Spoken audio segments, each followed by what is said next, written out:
Mário Persona. Nos últimos 3 minutos, os religiosos fariseus decidem matar Jesus. Eles estavam mais preocupados com a obediência às regras de sua religião do que com a salvação das pessoas. Jesus pede aos que o seguem, aos que o seguiam, que não fizessem alarde a respeito dele. Ele não queria ser visto como um líder revolucionário que iria libertá-los do inimigo romano, nada disso. Se havia um inimigo aos olhos de Deus, esse inimigo era a própria religião e os líderes religiosos, mais preocupados em conservar o status do que permitir que as pessoas fossem curadas. Além disso, Jesus não tinha vindo para derramar sangue romano, mas o seu próprio sangue. Não tinha vindo para libertar o povo de um invasor de suas terras, mas de um invasor de seus corpos, o pecado. Se os judeus tivessem dado atenção à profecia de Isaías, que você encontra no Antigo Testamento, teriam visto que o escolhido de Deus viria como um servo, não como um general. Se eles tivessem prestado atenção à cena do batismo de Jesus, teriam visto o cumprimento daquela profecia que dizia que o Espírito de Deus estaria sobre ele. A última coisa que os orgulhosos judeus queriam ouvir era o que profetizou Isaías, que o escolhido viria também para os gentios. E isso incluía os romanos, e não apenas os judeus. Isaías disse ainda que o Messias se comportaria de uma maneira totalmente oposta à dos líderes políticos que ficam gritando pelas ruas e praças. Ele não seria prepotente. Ele não usaria o seu poder para oprimir ainda mais os que já estavam oprimidos. Nas palavras de Isaías, ele não esmagaria o caniço rachado, como quem pisa aquilo que já está abatido. Ele nem apagaria a mecha que apenas fumega. Mesmo que a sua fé seja como um pavio sem fogo algum, só fumegando, Jesus não irá desapontá-lo. O convite daquele que disse, vinde a mim, continua valendo para você. Se você acredita ser incapaz de andar segundo os padrões de Deus, então o convite é para você mesmo. Se você se sente como um caniço rachado, é para pessoas assim que Jesus veio. Você precisa de Jesus, você precisa do amor dele. E se você for religioso como os fariseus, bom, aí provavelmente continuará confiando em sua própria religião, em sua obediência, em suas boas obras, sem perceber que assim está desprezando o Salvador, que está tentando salvar-se com sua própria conduta. Lembre-se, você pode desprezar o favor de Deus por ser mau, mas também pode fazer a mesma coisa por ser religioso, como os fariseus dos próximos 3 minutos. Nos últimos 3 minutos, vimos Jesus ser apresentado como Messias, mas no caráter de um servo, algo que nenhum judeu esperava.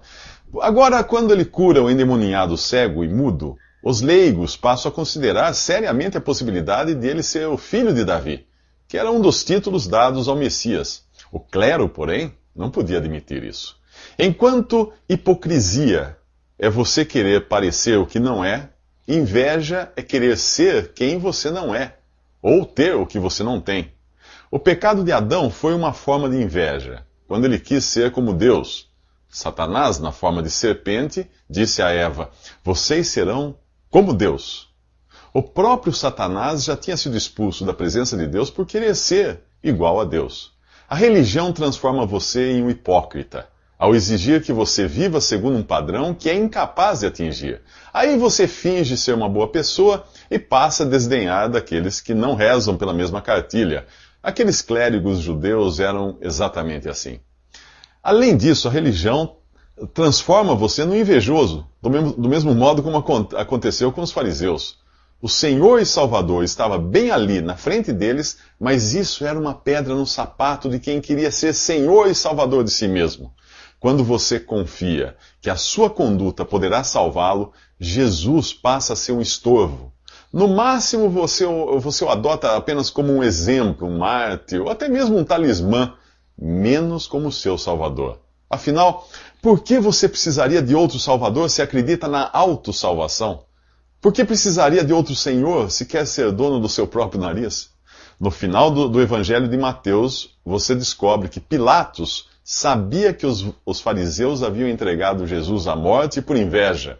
E até hoje as pessoas religiosas continuam hipócritas e invejosas, como os fariseus, querendo parecer o que não são e ser e ter o que não podem. Mesmo assim, Deus se compadece de nós e quer nos dar um lugar elevado, mas ao seu modo. Depois de Jesus derramar seu sangue na cruz para nos purificar dos nossos pecados, Deus convida você a crer nele para se tornar filho de Deus e co-herdeiro com Cristo. Tudo o que você quis conquistar com seus próprios esforços, Deus agora oferece de graça. Os religiosos fariseus recusaram essa oferta e cometeram o pecado para o qual não existe perdão. É o que você vai ver nos próximos 3 minutos. Nos últimos 3 minutos ficou claro o contraste entre a religião do homem e a compaixão de Deus. Agora os fariseus adotam uma posição de oposição declarada a Jesus. Eles afirmam que Jesus estava possesso de demônios e que era pelo poder de Beelzebu, o príncipe dos demônios, que ele expulsava os demônios. Jesus apela para a lógica. Uma casa dividida contra si mesma não dura muito. Se Satanás expulsasse ou se estivesse expulsando Satanás, ele estaria lutando contra si mesmo. E se a ideia dos fariseus estivesse correta, o mesmo eles teriam de dizer dos exorcistas que havia entre eles. Na tentativa de negar o poder de Jesus, eles acabavam incriminando a si mesmos. O que Jesus estava fazendo era parte de um processo que incluía entrar na casa do valente, que é Satanás, amarrá-lo e então saquear os seus bens. Primeiro, Jesus demonstrava o seu poder sobre Satanás, invadindo a própria esfera de sua atuação, este mundo, e limitando os seus movimentos. Depois, na cruz, ele iria desferir o golpe mortal, esmagaria a cabeça da serpente como tinha sido prometido no jardim do Éden. E a partir daí, ele passaria a saquear sua casa, libertando-nos do poder das trevas para a sua maravilhosa luz. Ao atribuir o poder de Jesus a Satanás e não ao Espírito de Deus, os fariseus incorriam no pecado para o qual não há perdão. Aquele pecado sem perdão era cometido na presença do próprio Filho de Deus, enquanto ele estava aqui. Isso é diferente de colocar em dúvida as artimanhas do picareta que abriu uma igreja ali na esquina para enganar o povo em troca de dinheiro. É muito diferente, é outra coisa. O próprio Jesus previu que haveria pessoas fazendo isso, que expulsariam demônios em seu nome, fariam tantas coisas em seu nome, mas não tinham nada a ver com ele. Hoje Deus está pronto a perdoar quem pecar. Mesmo quem decidir maldizer e até blasfemar, desde que essa pessoa creia em Jesus como seu Salvador. Se você vive angustiado, achando que cometeu um pecado sem perdão, de onde você acha que vem esse sentimento de angústia? Do próprio Espírito Santo de Deus, que ainda não desistiu de você. O pecado sem perdão hoje é resistir ao Espírito Santo de Deus quando esse procura convencer alguém do pecado e da justiça. O pecado sem perdão hoje é morrer na incredulidade. Ao rejeitarem a Jesus, os fariseus escolhiam de que lado estavam. E você já escolheu de que lado está? Negar a operação do Espírito de Deus em Jesus era apenas o começo das muitas obras más daqueles religiosos fariseus, aos quais Jesus chamará de raça de víboras nos próximos 3 minutos. Apesar de testemunharem tudo o que Jesus vinha fazendo de bom, como expulsar demônios, curar enfermos, ressuscitar mortos, os fariseus pecavam contra o Espírito Santo ao atribuir tudo aquilo ao poder de Satanás. Consideravam o próprio Jesus um possesso. As palavras deles apenas expressavam aquilo que existe no coração do homem, inimizade contra Deus. Onde foi que isso começou? No Jardim do Éden, quando o homem quis fazer a sua própria vontade. Onde continua essa inimizade? No meu coração e no seu, sempre que nós queremos fazer a nossa própria vontade e não a vontade de Deus. Ao perder a aprovação de Deus lá no Éden, agora nós buscamos desesperadamente por aprovação de Deus e dos homens, com base em nossas próprias obras, comportamento, religião, dinheiro, bens, etc. Jesus chama os fariseus de raça de víboras. Assim como eles, todos nós somos fruto do mesmo engano de Satanás travestido de serpente. Nossa boca é a expressão do que trazemos no coração. Se você crê em Jesus, se traz a palavra de Deus no seu coração, irá exaltá-lo, falar dele.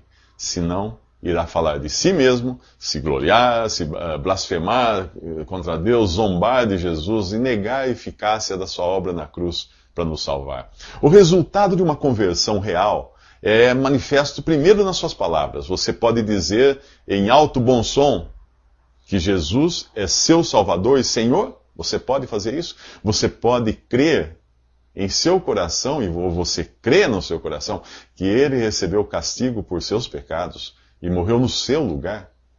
Sua boca é a prova disso. A sua vida também é.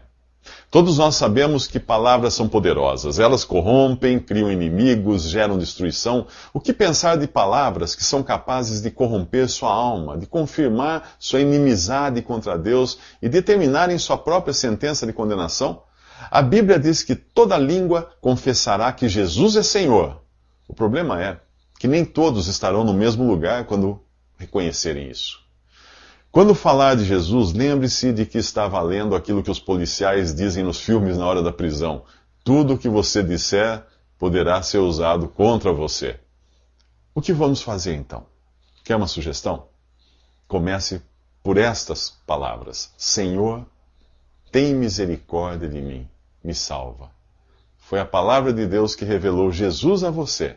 São as suas palavras que revelam se você realmente crê em Jesus. Para os fariseus não bastava ter Jesus na frente deles. Eles queriam ver algum sinal nos próximos 3 minutos. Depois de todos os milagres que já tinham visto, os fariseus ainda têm a audácia de pedir que Jesus faça mais um, para eles crerem. Deus não se agrada de quem pede um sinal para poder crer. A fé não vem de ver, mas de ouvir a palavra de Deus. A fé é a certeza das coisas que não se veem. Quando você confia em alguém, basta a palavra dessa pessoa. Você não precisa enxergar nada. Quando Tomé reconheceu que estava diante de Jesus ressuscitado, Jesus disse a Tomé: porque você me viu, você creu? Felizes os que creram sem ver.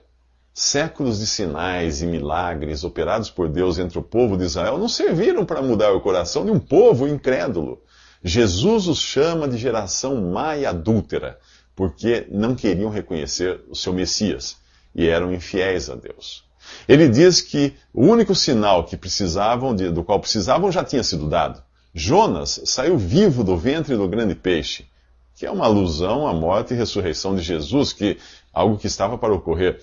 Jonas tinha sido lançado ao mar na morte para que os outros tripulantes do barco fossem salvos. E ele passou 3 dias e 3 noites no ventre do grande peixe. Jesus seria lançado na morte para nos salvar e ficaria 3 dias e 3 noites no ventre da terra antes de ressuscitar. Os habitantes de Nínive, lá no tempo de Jonas, haviam crido na pregação de Jonas. E ali, agora, na frente dos fariseus, estava alguém que era maior do que Jonas. A rainha de Sabá viajou quilômetros para ouvir a sabedoria de Salomão. E ali estava quem era maior do que Salomão. Um pouco antes, Jesus havia dito que ele era maior do que o templo. E se você continuar lendo a Bíblia, verá que ele é o maior do que toda a criação de Deus. Aliás, ele é aquele por meio de quem todas as coisas foram criadas e para quem todas as coisas foram criadas. E agora, o que você pretende fazer de Jesus? Crer nele ou esperar algum sinal? Jesus compara os judeus a uma casa vazia e arrumada, só esperando por um morador. Ao se recusarem receber o único que podia legitimamente morar naquela casa, eles ficavam vulneráveis a serem invadidos por 7 espíritos de erro e engano. Você já abriu a porta para Jesus? Ou pretende esperar por outro morador? Talvez você diga que já tem uma religião que recebeu por tradição de sua mãe, mas não estou falando aqui de uma religião, mas de uma pessoa, Jesus, o Filho de Deus, o Salvador. E como fica a tradição que recebemos de nossos pais? Jesus ainda falava com o povo quando lhe avisaram que sua mãe e seus irmãos haviam chegado. Vamos ver o que acontece nos próximos 3 minutos. Os religiosos judeus duvidam de Jesus, pedindo a ele um sinal. Mas não era só deles que vinha a rejeição. Seus próprios irmãos não criam nele. O Evangelho de Marcos, capítulo 3, versículo 21, mostra que enquanto Jesus conversava com os fariseus, seus irmãos estavam a caminho para falar com ele, pois achavam que ele tinha enlouquecido. Alguém avisa que sua mãe e seus irmãos estão lá fora querendo falar com ele. O que ele diz? Quem é minha mãe? Pergunta Jesus. E quem são meus irmãos? Então ele aponta para os seus discípulos e diz: aqui estão minha mãe e meus irmãos, pois quem faz a vontade de meu Pai que está nos céus, esse é meu irmão e minha mãe e minha irmã. O incidente é emblemático e marca uma virada no ministério de Jesus em relação a Israel. Sua mãe e seus irmãos representam sua ligação natural com seu povo, para o qual ele vinha até aqui dirigindo quase que exclusivamente o seu ministério. Os fariseus o acusam de ser movido pelo espírito de Satanás. Sua família acha que ele enlouqueceu. No Evangelho de João diz: veio para o que era seu, mas os seus não o receberam. Deste ponto em diante, há um rompimento com Israel em seu ministério. A continuação do versículo no Evangelho de João diz: mas a todos os que o receberam, aos que creram no seu nome, deu-lhes o poder de se tornarem filhos de Deus. De agora em diante, o relacionamento com Deus não está limitado a uma nação, mas é estendido a todo aquele que faz a vontade do Pai. Esta passagem também esclarece dois pontos importantes. Primeiro, a mãe de Jesus não tinha um acesso privilegiado a ele, como alguns querem crer. Segundo, Jesus tinha irmãos e irmãs, filhos de Maria e José. Você se lembra de quando Jesus disse: vinde a mim? Pois então entenda de uma vez por todas que não precisamos de Maria ou qualquer intermediário para irmos a ele. Basta aceitarmos o seu convite de amor e não ficar acorrentado a dogmas e tradições que as religiões tentam nos impor para nos manter afastados de Jesus, daquele que convidou, e nos fazer depender de um clero para termos relacionamento com Deus.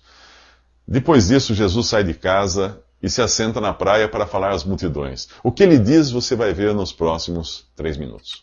Nos últimos 3 minutos vimos uma mudança radical no ministério de Jesus. Ao ser rejeitado pelos judeus, ele estabelece as novas bases do seu relacionamento com as pessoas.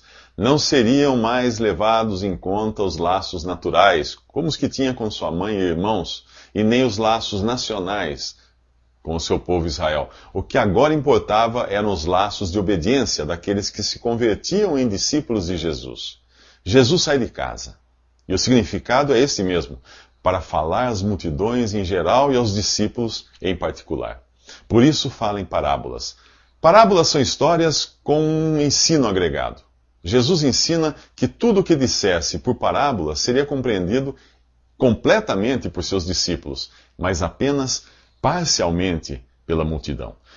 A multidão representa quem vai atrás de Jesus por curiosidade ou em busca de cura, sustento e bens materiais. Aqueles que ouvem as palavras de Jesus sem entender o que ele realmente diz.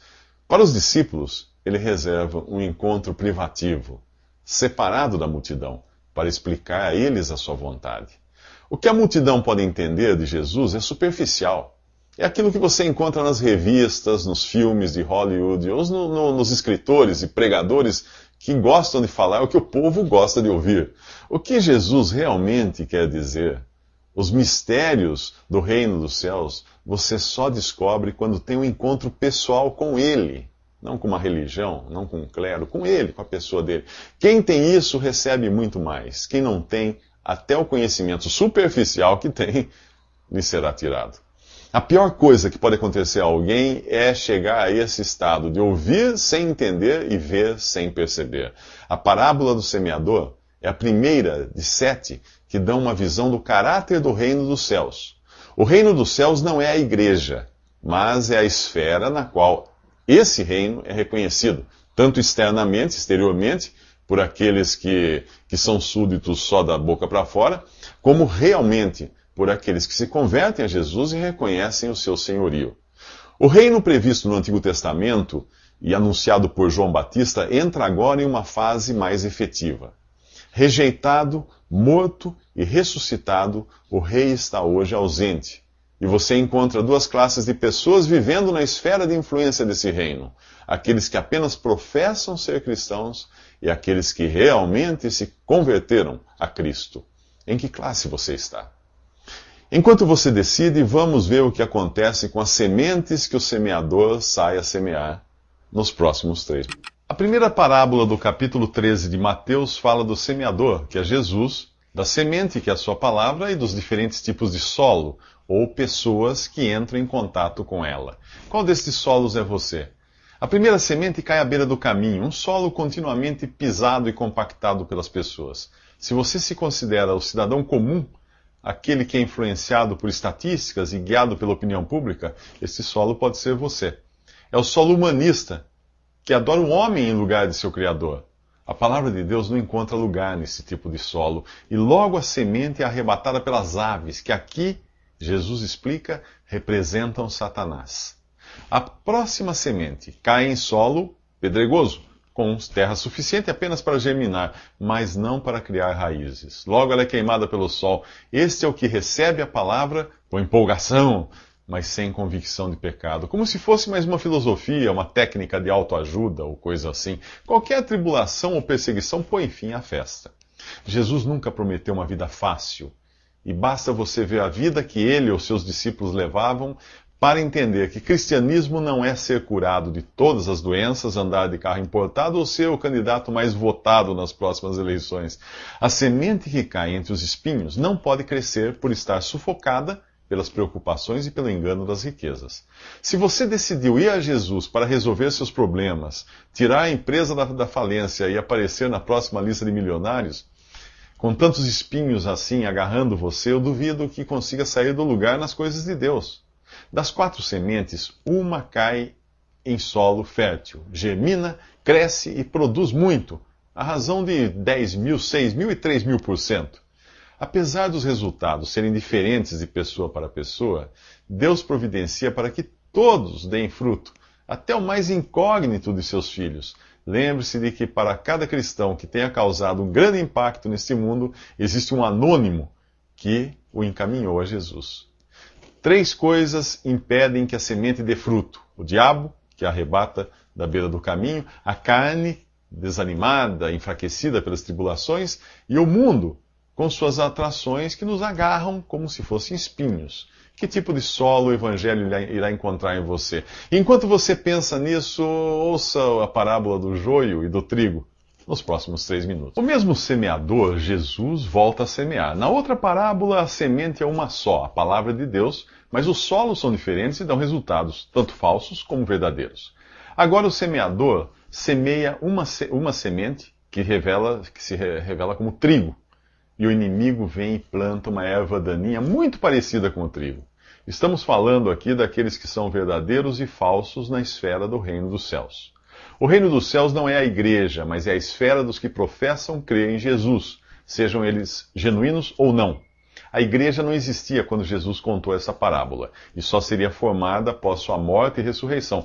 Leia o capítulo 2 de Atos para você entender. No campo, que é o mundo, há falsos e verdadeiros, mas na igreja, que é o corpo de Cristo, o conjunto dos que foram realmente salvos por ele, todos são genuínos. Quando eu falo igreja, não estou falando de organizações ou denominações que os homens chamam de igrejas. Nelas são as próprias pessoas que se tornam membros, ou não. No corpo de Cristo, é Ele próprio quem acrescenta os seus membros. Se você aprendeu teoria dos conjuntos, vai entender que a igreja é um subconjunto de um conjunto maior chamado cristandade, que é a esfera dos cristãos professos, sejam eles joio ou trigo. O semeador da parábola aqui semeia a boa semente no mundo. O inimigo vem e semeia o joio, a erva daninha, aqueles que apenas professam ser servos no reino dos céus. O inimigo é obviamente o diabo, e ele espalha os falsos cristãos pelo mundo numa tentativa de corromper os verdadeiros. Não há como arrancar o joio. Os verdadeiros cristãos vão continuar espalhados por aí, misturados com os falsos, até chegar a hora em que Deus providenciará essa colheita até seletiva, né? Isso não é tarefa para homens fazerem, é uma coisa para Deus. Falar de semeador e de joio e de trigo e de campo numa sociedade predominantemente urbana, como a que nós vivemos, pode não fazer muito sentido, mas você vai entender a gravidade da coisa se eu recontar a história assim. Era uma vez um fabricante que lançou um produto de grife. Veio o concorrente e entulhou o mercado com uma cópia barata e pirata. Agora você entendeu que o falso não presta, mas ele é tão parecido com o verdadeiro que é impossível tirá-lo do mercado sem correr o risco de destruir também o verdadeiro. É melhor deixar o fabricante decidir quando e como ele irá recolher os produtos piratas para incinerá-los. Enquanto isso, vamos falar de outra semente nos próximos 3 minutos. Nas 2 outras parábolas ficou claro que o semeador é Jesus. e que o seu campo é o mundo. O significado da semente variava. Na primeira era a palavra de Deus e na outra eram as pessoas. Agora a semente é de mostarda e a ênfase é colocada na planta que ela produz. O reino dos céus começou tão pequeno quanto a menor de todas as sementes. Mostarda. Quem imaginaria que as crenças de um punhado de jovens de classe média liderados por um carpinteiro seriam adotadas por mais de 1/3 da população da Terra? Hoje, mais de 2 bilhões de pessoas se dizem cristãs. Aquela minúscula semente virou uma árvore grande, tão grande, grande o suficiente para que as aves viessem fazer morada nela, viessem se aninhar nos seus galhos. Você já sabe quem é o semeador. Você já sabe o que é o campo. Você sabe o que é a semente. E você sabe o que é a árvore. E as aves? Quem são as aves? Quando quiser saber o significado de alguma coisa na Bíblia, pergunte à própria Bíblia. No primeiro livro da Bíblia, Gênesis, você encontra uma serpente no jardim do Éden iludindo Adão e Eva. No último livro, Apocalipse, você lê sobre o dragão, a antiga serpente, que é o diabo, Satanás. Assim fica fácil saber quem é quem. As aves fazem ninhos na grande árvore da cristandade que começou com uma pequenina semente. Na primeira parábola, você se lembra? As aves arrebataram as sementes que caíram à beira do caminho. Jesus explicou que é o maligno, essas aves, é o maligno quem arranca as sementes do coração que está à beira do caminho. E no capítulo 18 de Apocalipse, ao falar de Babilônia, uma alegoria usada para a noiva infiel de Cristo, ali diz que ela se tornou habitação de demônios, antro de todo espírito imundo e de toda ave impura e detestável. Juntando tudo isso, o reino dos céus começou com a palavra de Deus lançada nos corações, porém nem todos eram férteis para ela germinar. Os frutos genuínos do trabalho do semeador foram plantados neste mundo, mas o diabo, o concorrente, semeou uma imitação daninha e barata do verdadeiro trigo, a qual será deixada até o trigo genuíno ser recolhido em feixes, e o falso será então queimado. Enquanto isso, o conjunto de falsos e genuínos crescerá como uma grande árvore que começou pequena, e ela abrigará também Satanás e seus agentes nos seus ramos. Portanto, você não precisa ir às religiões pagãs hoje para encontrar o diabo. Se der uma olhada na cristandade professa, você irá encontrá-lo confortavelmente aninhado em seus ramos. O que surpreende no grão de mostarda é o crescimento da árvore. E na parábola a seguir, Jesus vai falar justamente daquilo que faz crescer, o fermento. Nos próximos 3 minutos, vamos ver o que o fermento fez em 2000 anos.